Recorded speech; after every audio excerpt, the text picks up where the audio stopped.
तो चलो, आपके सामने जेईई का क्वेश्चन दिया हुआ है और इसमें बेसिकली आपके सामने एक असर्शन है और उसका रीजन दिया हुआ है और उसके बेसिस पे आपको करेक्ट ऑप्शन चूज करना है। ध्यान देना, पहले हम असर्शन को एनालाइज करते हैं। तो असर्शन में आपके सामने स्टेटमेंट क्या दिया हुआ, चलो, एसिटल और kettle is stable in basic medium. ध्यान देंगे, एसिटल का मतलब हम लोग क्या समझ सकते हैं बच्चों लोग, एसिटल बेसिकली होता है जहां पे एक ही कार्बन से आपका दो ओ आर ग्रुप लिंक रहेगा, ठीक। और इसको हम बोलते हैं बच्चों एसिटल।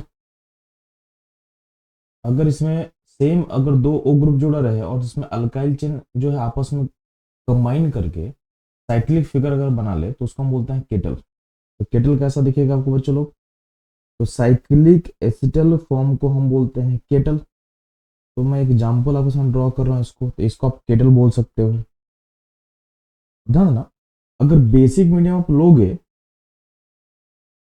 तो होता क्या है कि बेसिक मीडियम एसिटल या केटल को कब डिस्टर्ब करेगा, जब आपका जो ओ आर ग्रुप है, यानी ये जो ग्रुप है ये बाहर निकल जाए और उसके बदले ओ एच आ जाए। यानी ऐसा होने से ये डिस्टर्ब हो सकता है। यानी ओ एच आएगा, यानी SN2 प्रोसेस अगर हो और ओ एच अटैक करे और आर ओ माइनस बाहर चला जाए, यानी ओ आर माइनस बाहर चला जाए। अब ध्यान देंगे, इस प्रोसेस को अगर आप एनालाइज करोगे तो ओ एच माइनस और आर ओ माइनस में बेटर न्यूक्लियोफाइल कौन सा होगा। आपको पता है कि जितना आयन अनस्टेबल होता है उतना अच्छा न्यूक्लियोफाइल होगा, ठीक है। तो इन दोनों में ज्यादा अनस्टेबल कौन होगा, तो ध्यान देना आर का जो प्लस आई इफेक्ट है वो अनायन को अनस्टेबल करेगा। तो आर का आपके पास बच्चों लोग क्या होगा, आर का एक प्लस आई इफेक्ट होगा, ठीक है। आर का प्लस आई इफेक्ट होगा जो अनायन को क्या करेगा, अनस्टेबल करेगा। तो जो अनायन ज्यादा अनस्टेबल है वो जल्दी निकलना नहीं चाहता है। यानी अगर हम ओ एच और ओ आर ओ माइनस को कंपेयर करें दोनों में, तो ओ एच के रिस्पेक्ट में relative to O H minus R O minus is bad leaving group, is bad leaving group, यानी निकलना नहीं चाहता है, ठीक है। तो अगर हम बोल रहे हैं कि ओ एच अटैक करवा के आर ओ को बाहर निकाल दो, चूंकि तो R O minus O H के रिस्पेक्ट में क्या ज्यादा अनस्टेबल होता है, तो बाहर निकलेगा नहीं। इसका मतलब ये जो प्रोसेस हम लोग सोच रहे हैं ये नहीं होगा, ये नहीं होगा। इसका मतलब है कि एसिटल या केटल्स ओ एच के रिस्पेक्ट में ज्यादा अनस्टेबल है अपने अनानिक फॉर्म में। तो उस केस में क्या होगा, ये दोनों स्टेबल होगा, स्टेबल इन बेसिक। बेसिक मतलब O H minus medium, clear रहेगा। यानी ये ओ एच से डिस्टर्ब नहीं होगा क्योंकि आर ओ माइनस जो है अनस्टेबल है, तो बैड लिविंग ग्रुप होगा। इनडायरेक्टली बोल सकते हो कि R O minus is a good nucleophile. तो ओ एच के रिस्पेक्ट में जल्दी अटैच कौन होना चाहता है, आर ओ माइनस।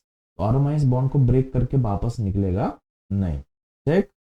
अब ध्यान देंगे, इसका मतलब जो पहला स्टेटमेंट है वो आपका करेक्ट होगा। अब हम एनालाइज करते हैं सेकंड स्टेटमेंट को, यानी रीजन को। तो उसमें बोला गया है high leaving tendency of alkoxide ion, यानी R O minus. Alkoxide ion का मतलब बचा हुआ R O minus give stability to the ester और केटल इन बेसिक मीडियम। ये स्टेटमेंट रॉन्ग है, क्योंकि अगर अल्कोक्साइड का लिविंग टेंडेंसी ज्यादा होता तो उस केस में क्या होता बच्चों लोग, उस केस में ये बाहर निकल चुका होता। अगर निकलने वाला हो तो निकल गया होता, तो उस केस में OH अटैक कर चुका होता और आपका एसिटल स्टेबल नहीं अनस्टेबल होता बेसिक मीडियम में। लेकिन हम लोग यहाँ पे क्या सीखे थे कि आरोमाइस बाहर क्यों नहीं निकलता है, क्योंकि इसका आयन अनस्टेबल है। तो ये क्या होगा, बैड लिविंग ग्रुप, ठीक है। ये अच्छा लिविंग ग्रुप नहीं है। इसका मतलब जो आपका रीजन दिया हुआ है, रीजन इनकरेक्ट है। यानी यहाँ बोला हाई लिविंग टेंडेंसी, यानी अच्छा लिविंग ग्रुप है, जो कि गलत है, यानी रीजन गलत है। अब असर्शन सही, रीजन रॉन्ग में ऑप्शन सी जो है वो करेक्ट होगा। ठीक। तो बच्चों लोग, एक क्वेश्चन था आपके एस्टल फॉर्मेशन से, तो ये इस पे जो स्टेटमेंट्स है जो भी है वो एनसीईआरटी पे नहीं दिया हुआ है, यानी आपको खुद को एनालाइज करना था। तो इस क्वेश्चन को सॉल्व करने के लिए आपको की कॉन्सेप्ट पता होना चाहिए था SN2 के बारे में। ठीक। SN2 के अलावा और क्या पता होना चाहिए था आपको? अनायन स्टेबिलिटी, अनायन स्टेबिलिटी का रीजन क्या होता है वो पता होना चाहिए। ठीक। तो ये दो कॉन्सेप्ट पे बेस करके इसको हम रीजन आउट कर सकते थे। तो बेसिकली ये GOC प्लस एसिटल फॉर्मेशन का मिक्स कॉन्सेप्ट पे क्वेश्चन बेस्ड था। तो बच्चों लोग, आप लोग को पास्ट पेपर को देख के जेई के पैटर्न को एनालाइज करने की क्वेश्चन कैसे आने वाला है, उसके अकॉर्डिंग अपने प्रिपरेशन को आपको अलाइन करना है। ठीक है। और जहां भी आपको हेल्प का नीड हो, आप कमेंट में पोस्ट करिए, तो बेस्ट जो मेरा स्ट्रेटजी होगा या सजेशन होगा मैं उसे पोस्ट कर दूंगा। ठीक है बच्चों लोग, तो मिलते हैं हम लोग अगले क्वेश्चन में।